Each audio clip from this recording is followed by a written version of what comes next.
The Happening is about an event that starts happening in the northeast of the United States. First, it happens just in New York.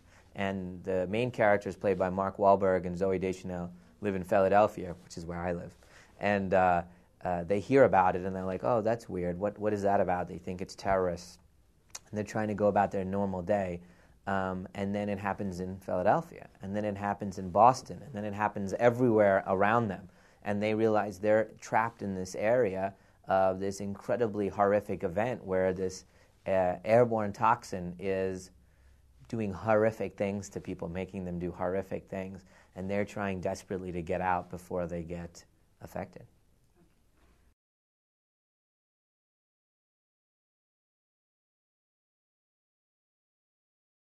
Ideas come different ways. Sometimes I get an idea for a character and I make a movie about that character, or a scene, a conflict of a scene, and I make a movie about that. But this one was a broad idea. It was a big idea. It was one of those, I love those moments when you get a what if idea, What if you could make dinosaurs come to life? I wish I had come up with that. That's not my idea.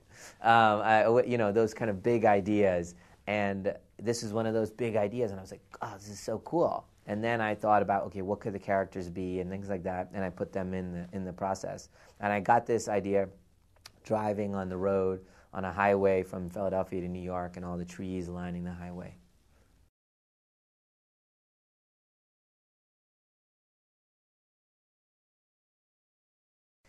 It's an old-fashioned movie. It's as if you went to see, hopefully, a great movie from the 1950s, 1960s.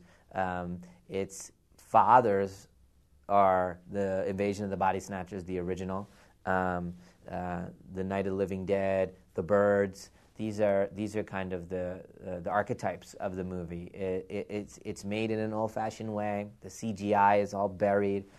It's a horror movie that's outdoors. It's how could you get scared about being outdoors in the daylight, right? You're going to get scared.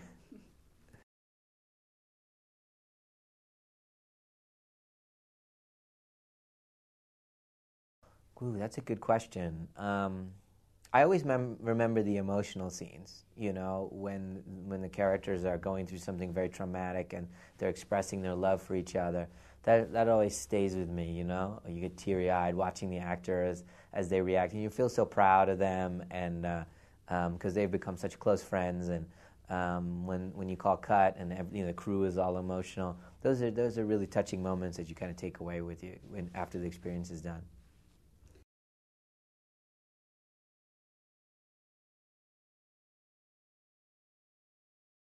It's been great. Mark and I are the same age, and we were friends before.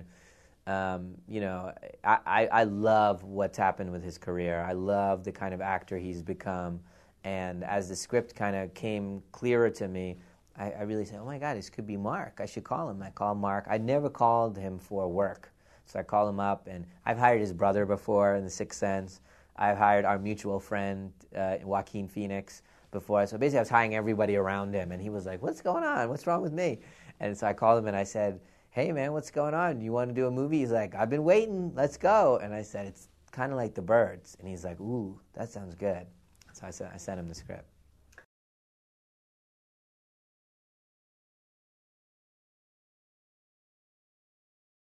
Well, they're all going to be different. If I did the same thing, someone would say, why are you doing the same movie every time? So you're either going to do the same or different. You have those two options. So this one's, each movie you hope finds its personality, finds the thing that's special about it, and celebrates it. And this movie, in the script form, found what it was. It's a shocking movie. I love The Exorcist. I love The Godfather. They have shocking moments in them. And within 2 minutes you'll gasp into this movie. I'm literally within 2 minutes you'll gasp.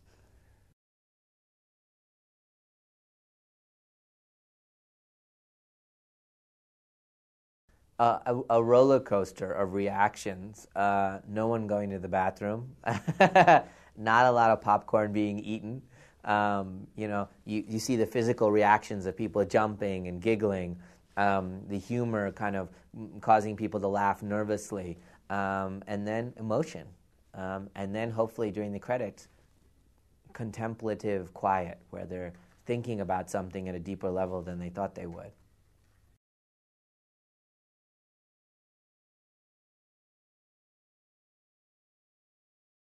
Yeah.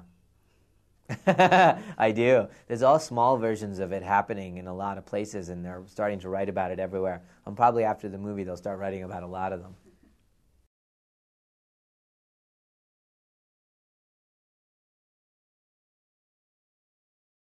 Yeah, I'm making a movie called The Last Airbender for Paramount Pictures, which is a big fantasy, completely different than I've ever done. It's like Lord of the Rings. It's on that scale of movie.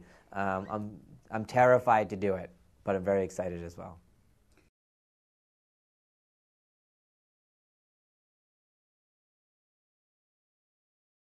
Oh my God! You mean all my movies?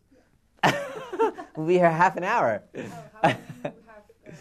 How evolved? Well, I think I started the first two little movies I made. Nobody saw, and I was trying. I didn't know my accent yet. I didn't know what my clothes yet, what I felt comfortable in. And then Sixth Sense, it kind of magically found this balance of emotion and spirituality and suspense that I feel really comfortable with. And I've done various versions of that in all the movies. Unbreakable is more drama, suspense about comic books, and Signs is more comedic horror, and The Village is really like a period piece drama with eeriness to it. And for me, The Village is a big romance. And Lady in the Water is a fantasy. It has no genre. I love that it has no genre. And now The Happening, straight up scare your pants off horror.